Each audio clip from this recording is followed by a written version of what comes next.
Indigo ફ્લાઇટના સંકટ વચ્ચે મહત્વનો નિર્ણય કર્યો છે સરકારે। ભારત સરકારે મહત્તમ હવાઈ ભાડા નક્કી કર્યા છે અને હવે તે પ્રમાણે દરેક એરલાઇન્સને વર્તવું પડશે।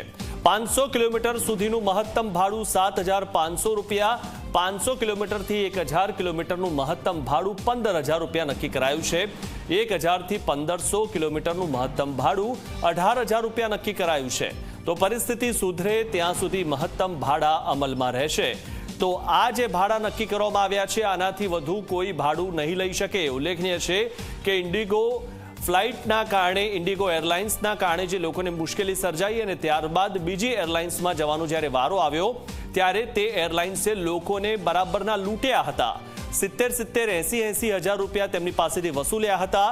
ત્યારે હવે ભારત સરકારે આ મહત્વનો નિર્ણય કર્યો છે અને એક આંકડો નક્કી કર્યો છે કે 500 થી 1,000 કિલોમીટરનું મહત્તમ ભાડું ₹15,000 રહેશે અને માત્ર 500 કિલોમીટર સુધીનું જે મહત્તમ ભાડું છે તે ₹7,500 રહેશે।